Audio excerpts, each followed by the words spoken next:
As verdadeiras famílias se unem pelo afeto. É esse sentimento que faz com que as famílias possam estar juntas. Não há outra coisa maior que possa fazer as famílias estarem juntas. As almas afins, as almas que se amam, as almas que verdadeiramente nutrem esse sentimento umas pelas outras, elas se unem. E Allan Kardec vem falar para nós que, na época dele, já tinha aqueles que combatiam a doutrina da reencarnação, e muitos diziam que, se nós aceitássemos a ideia da reencarnação, as famílias estariam desunidas, porque uns viriam, outros ficavam, e isso se distanciava. Mas Kardec disse ao contrário, a reencarnação fortalece esses laços. Por quê? Porque nós somos almas individuais, nós progredimos, mas nem todos na mesma proporção. Mas o amor independe da evolução, porque os que verdadeiramente se amam, os que estão um pouco mais adiantados, eles estendem as mãos para trazer para junto de si aqueles que lá estão. Então, ele comenta conosco aqui que essas famílias, muitos desses espíritos, às vezes, voltam aqui, porque nós estamos em constante aprendizado. E a reencarnação é também uma oportunidade de aprendizado, de evolução espiritual, de crescimento e também de conserto, né? De alguns equívocos, alguns erros que nós cometemos aí ao longo de nossa vida milenar, porque nós também ainda cometemos erros. Então, aí aparecem também nesse caminhar não apenas os afetos, mas também os desafetos. E aí ele fala que há famílias que têm o privilégio de vir um grupo de espíritos que nutrem uns pelos outros um verdadeiro afeto. Mas, devido à condição do nosso planeta, ainda que é de provas e expiação, essas famílias são raras, mas elas existem. Quando acontece de ter uma família de espíritos afins, de espíritos que se dão bem, que tem esse privilégio, via de regra, essa família já tem uma missão, é uma missão familiar. É uma família que já vem todo mundo ali unidos para uma obra, para um trabalho no bem. E aqueles espíritos todos ali, dentro daquela harmonia, cada um tem consciência do seu papel. Mas ele fala que essas almas afins, lá na erraticidade, muitas das vezes, devido às provas e necessidade de melhoras que elas têm, elas não nascem na mesma família. Elas nascem ali meio que espalhadas. Mas aí eles vão se juntar também, de uma forma ou de outra, formando ali, muitas das vezes, os verdadeiros amigos, né? Os grupos missionários. Quem de nós aqui não tem aquele amigo que a gente fala assim, você que tinha que ser meu irmão? A gente se dá tão bem, né? Lá em casa a coisa não é bem assim, não. Eu e meus irmãos, às vezes, a gente até se pega ali, né? E a gente muitas das vezes gostaria que o nosso melhor amigo, nossa melhor amiga fosse nosso pai, nossa mãe, nosso irmão, nossa filha. Mas isso acontece. Se nós bem pensarmos, aqui no Eurípides, por exemplo, isso aqui é uma família. É uma família de almas afins. É uma família que tem o afeto e o ideal de um trabalho no bem, uma missão. Então, esses são os laços verdadeiros. E esses laços não se quebram, porque são formados pela afinidade, pela amizade, pelo afeto. Mas, como nós temos ainda aqueles irmãozinhos que nós deixamos para trás no caminho, acontece também, né, e é muito natural, de nascer ali num grupo familiar espíritos aparentemente estranhos, espíritos que Allan Kardec chama até de antipáticos, né, àquela família. Ele diz aqui assim, eu vou ler alguns trechos para nós, a nossa reflexão de hoje está no capítulo 4, né, ninguém verá o reino de Deus se não nascer de novo, os itens 18, 19, 20 até o 23, que diz assim, os laços de família são fortalecidos pela reencarnação, ao passo que a existência única os quebrariam. Então ele diz aqui assim, ó, Falando de uma pessoa cujo caráter, gostos e inclinações não têm nenhuma semelhança com os seus próximos, que ela não é da família, né? Sempre tem na nossa família também aquele parente que é meio do contra, assim, né? A família fala, gente, nesse final de semana nós vamos viajar para Caldas Novas, porque ele quer ir para Rio Verde, né? Assim, só para fazer um humor. Domingo nós vamos fazer aí uma feijoada. Não, eu quero peixe, né? Ou seja, sempre tem aquele. Aí, às vezes, o pai fala assim: gente, esse menino foi trocado na maternidade, não é possível, né? Todo mundo aqui está harmonizado, mas eles sempre ali inventam uma ideia contra, né? A gente fala assim brincando, mas às vezes nós sabemos que as famílias, às vezes tem um filho ou outro que passa por verdadeiras provações com aquele filho, um filho difícil, né? O pai dá a mesma educação, o mesmo carinho, a mesma formação, né? Mas ali parece que a tendência vai para um outro caminho, né? Então, Kardec comenta o quê? Que é esse tipo de encarnação que Deus permite que esses espíritos antipáticos ou estranhos, eles vêm nas famílias com um duplo objetivo, né? Serve de prova para uns e meio de avanço para outros. Aquele que muito dá trabalho para a família, ele é uma prova para a família. É um teste de paciência, um teste de persistência, de perseverança, mas é também uma oportunidade que ele tem, se é um espírito que ainda tem dívidas morais, de aprender com aquela família, se ela souber ali, né, ser firme com ele. Mas o contrário também se dá. Às vezes, verdadeiros irmãos já avançados espiritualmente, eles nascem em famílias muito difíceis. E a prova vem para eles, né? Às vezes, muitas famílias grandes têm um filho ali que é o espelho da família. É ele que conduz ali. Muitas das vezes, fala, pai, isso não está certo, isso está errado. Mãe, não é assim que se faz, né? Ou seja, uma vez eu escutei de um colega falando que o filhinho dele de 4 anos via certas coisas. Uma vez ele viu ele gritando na casa, ele falou assim, papai, Jesus não gosta que grita. Né? Em vez do pai chamar a atenção do filho, era o filho chamando ali a atenção do pai. E esses espíritos aceitam, às vezes, nascer em famílias difíceis também, para dar ali uma alavancada, para dar ali um impulso. Né? Eles, às vezes, correm até um certo risco, nascem em condições difíceis, mas estão ali firmes. Né? Há uma história de um rapazinho que ele frequentava a mocidade de um centro espírita porque ele tinha arrumado uma namorada. E ela era lá do centro, e ela acabou trazendo ele para o centro. E ele tinha uma família muito difícil. Tinha um pai alcoólatra, que tinha muito problema no vício.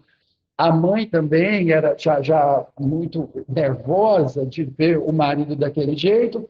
E o lar naquele desequilíbrio, sem uma estrutura religiosa, tendia ali, né, para muitas dificuldades. E como se isso não bastasse, ele tinha um irmão também que acabou se envolvendo com as drogas. Então ele se viu no meio ali de um redemoinho, né, de uma dificuldade muito grande. E ele era o caçula. Mas olha como que a providência age, né? Ele arrumou essa namoradinha que o levou para a mocidade do centro. Lá ele começou a frequentar, ele começou a participar das práticas assistenciais, e ele via muito, lá no centro, o pessoal insistia com a necessidade do culto do evangelho no lar. E os benefícios que o culto trazia. E ali, quando ele viu aquele estudo, ele falou, nossa, mas que maravilha, é o que eu precisava, né? Eu vou chegar lá em casa hoje, vou juntar meu pai, minha mãe, meu irmão, e nós vamos fazer o culto no lar e vai ser uma maravilha, né? E chegou em casa todo empolgado, né? Quando ele falou que ia fazer o culto, que eles iam rezar, a gente sabe também como é que age o outro lado, né? E o pai foi o primeiro a falar, eu não quero saber disso não, e não sei o quê, né? Deus não gosta de mim, aqueles dizeres difíceis, né? A mãe também não deu o menor apoio, o irmão estava lá no quarto, né? Naquela situação. Então aquilo foi um choque para ele, porque ele chegou muito empolgado, né? e não teve ali o apoio que ele imaginou que teria, né? Mas ele sentiu uma energia tão grande, ele falou assim, tudo bem, vocês não querem fazer o culto comigo? Eu vou fazer. Aí o pai falou, aqui na sala não, que eu estou vendo meu jogo, né? O irmão lá no quarto com o rádio ligado alto. Ele pensou, pensou, e ele ficou numa situação assim que ele achou que estava tão difícil que ele falou, querem saber? Eu vou fazer assim mesmo. Eu vou fazer dentro do banheiro. E foi para o banheiro. Foi o lugar que ele encontrou ali para fazer o culto. Mas lá dentro do banheiro, com aquele coração sincero, apesar de entristecido, de não ter tido o apoio da família, porque ele via que ele imaginou que seria fácil, né? Chorou ali dentro do banheiro primeiro, de decepção, de tristeza, mas elevou o pensamento e pediu a Deus que o ajudasse. E dentro do banheiro da casa dele, ele começou a fazer o culto do evangelho no lar. E dentro do banheiro começou a assistência. Por quê? Porque todo pedido sincero, toda oração sincera que parte do nosso coração, independente de onde quer que nós possamos encontrar, inicia ali a conexão com os bons espíritos.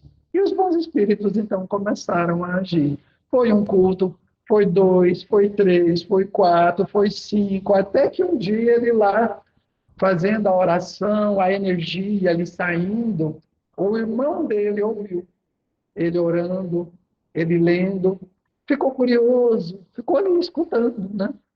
Quando o irmão saiu, ele falou assim: Nossa, eu escutei você fazer uma oração tão bonita, você estava falando umas coisas tão bonitas. Ele falou: Eu estava fazendo o culto, né? Ele falou assim: Nossa, mas eu gostei demais. Ele falou: Uai, eu chamo vocês para rezar comigo, vocês não querem, né? Ele falou: Eu quero. Ele falou: Nossa, mas que bom, né? Aí eu falei: Por que você faz dentro do banheiro? Eu não falei: Ninguém quer, né? Eles vão fazer no quarto, porque eles dormiam no mesmo quarto, né? Então já foi um avanço. Ele conquistou ali a simpatia do irmão e passou a fazer no quarto. E conta-se que, com muita dificuldade, passados alguns anos, ele não tinha conseguido tirar o pai do vício, mas o pai e a mãe já participavam. Já sentavam os quatro na mesa para fazer o culto.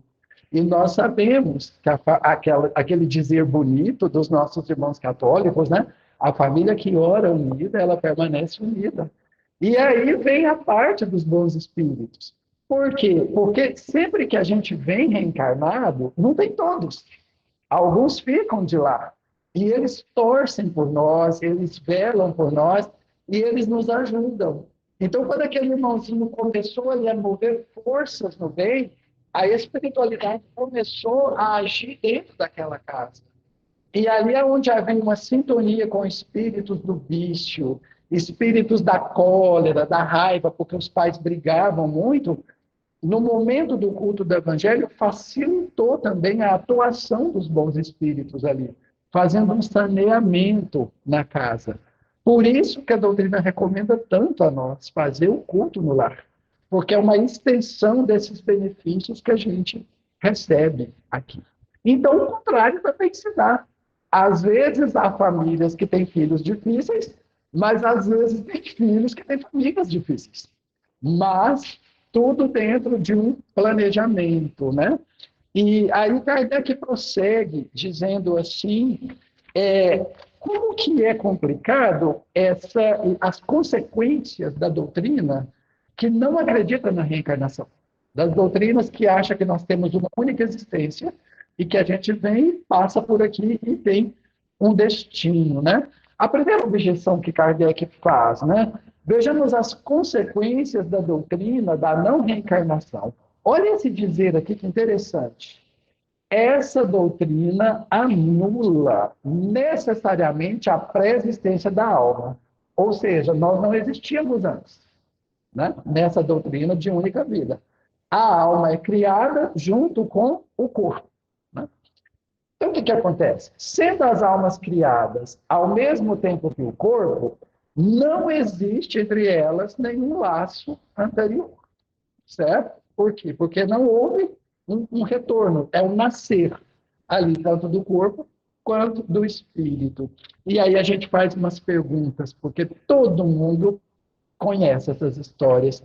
Já que as almas são criadas junto com o corpo, elas não se conhecem. Foi criada ali. Então, como é que a gente explica, às vezes, irmãos que se detestam? Já desde de pequenininho, já que eles não se conheciam.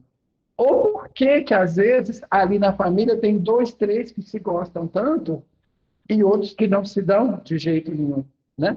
Quantos psicólogos são procurados, às vezes, por pais religiosos desesperados? Falam, eu não sei o que acontece com o meu coração. Eu tenho vergonha de falar, mas eu preciso falar. Eu tenho 3 filhos.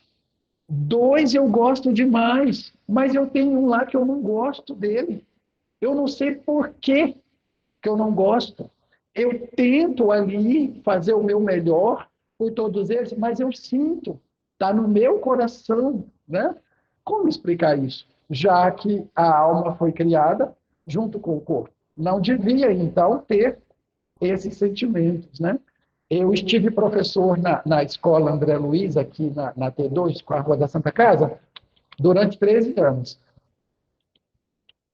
E lá a gente tinha um trabalho muito bonito com os alunos, que a gente visitava asilos, creches, né? Fazia ali um trabalho assistencial. E certa feita nós tivemos a oportunidade de visitar um lar de crianças abandonadas. Era crianças que aguardavam ali uma adoção, né? E alguns deles já bem grandinhos, outros nem tanto.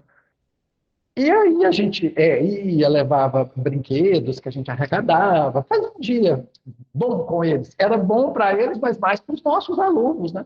Para eles conhecerem vidas, às vezes, com tanta dificuldade, né?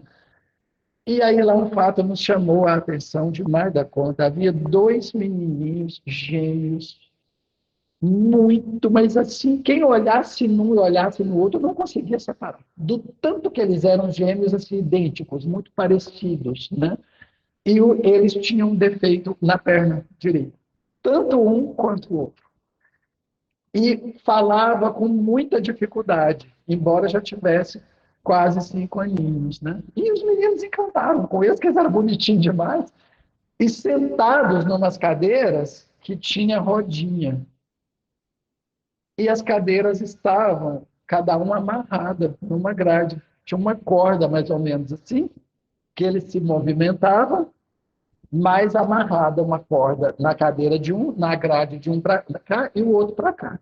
E conversa vai, conversa vem. A gente era monitorado lá por uma das assistentes sociais. Foi no Não Aguento. Eu falei, escuta, mas por que essas cadeiras estão amarradas? Porque se desamarrar, eles vão poder se locomover mais e tudo, que eles tinham dificuldade para andar.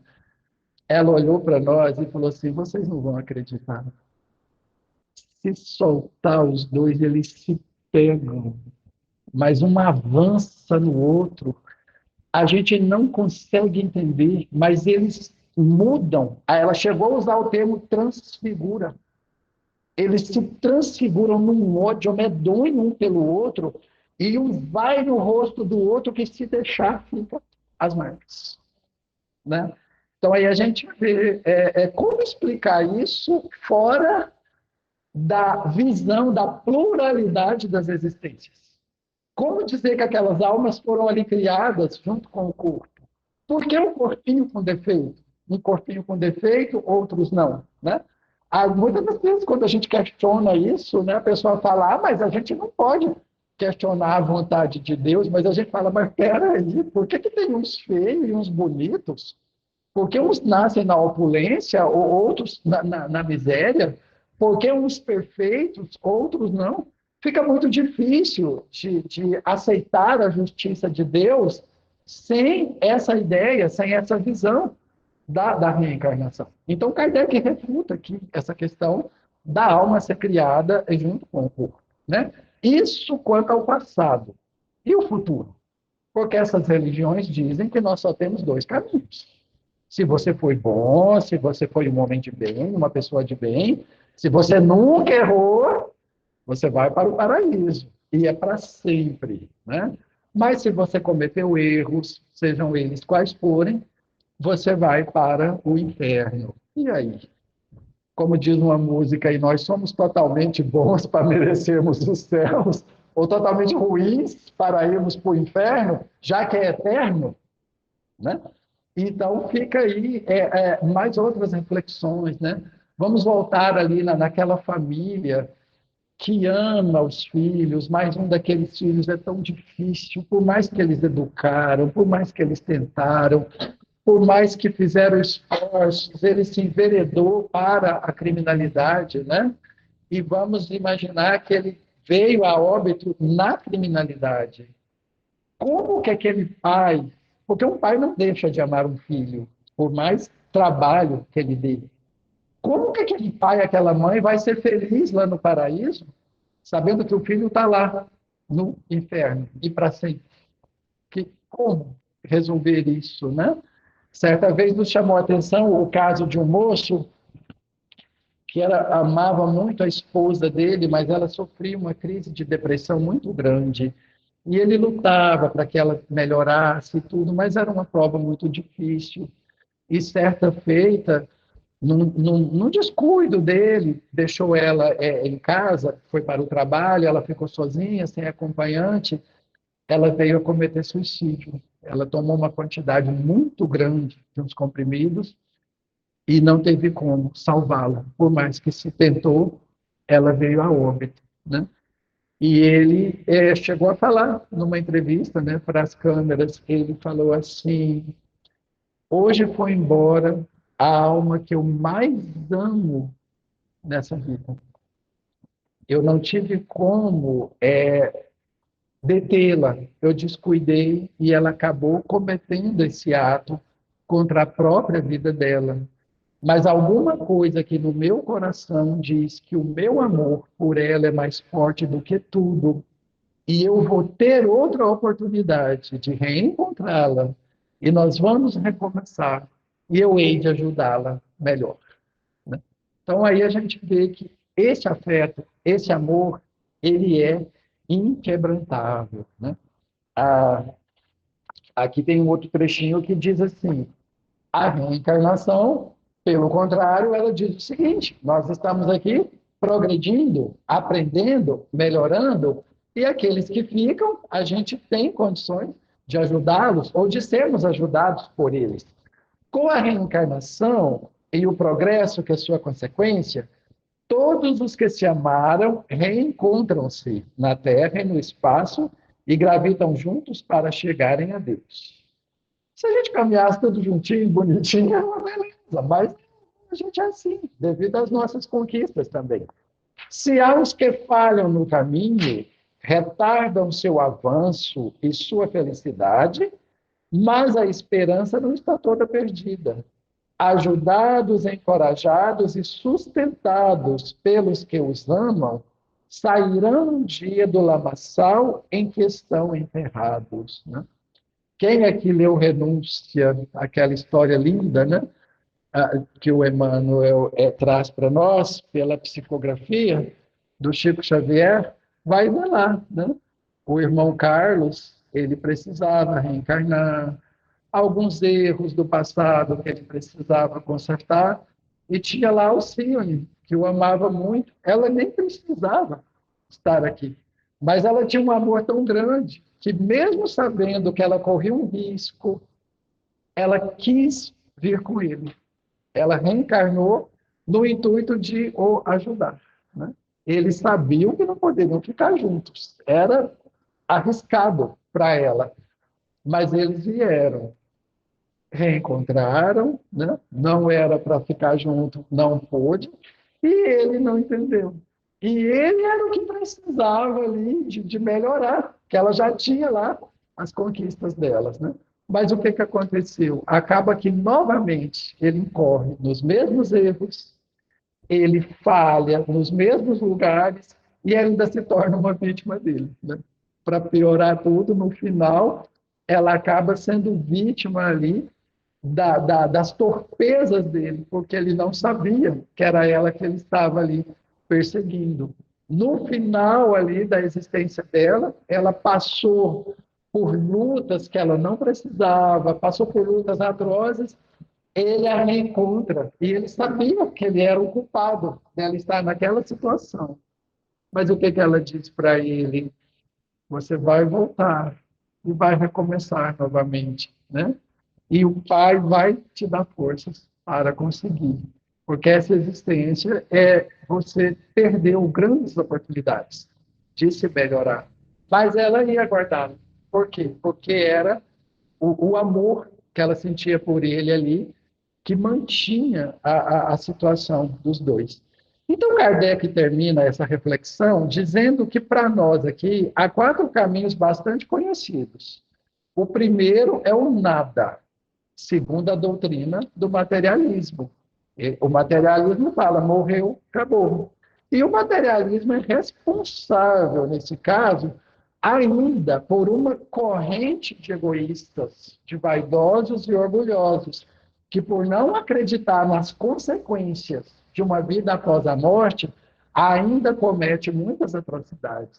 Há uma outra lição aqui que Kardec fala para nós, que uma das grandes missões do Espiritismo é combater o materialismo, abrir os olhos, né, das pessoas, que tudo tem ali consequência.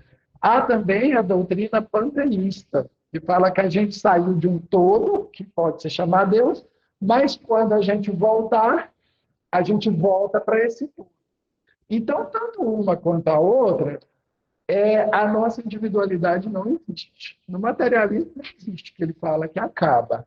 Já a doutrina da igreja diz o quê? Que a vida continua após a morte. Então, nós somos seres imortais, imateriais, segundo a doutrina da igreja. Só que só tem um detalhe: tem 2 caminhos, e eles são eternos, né?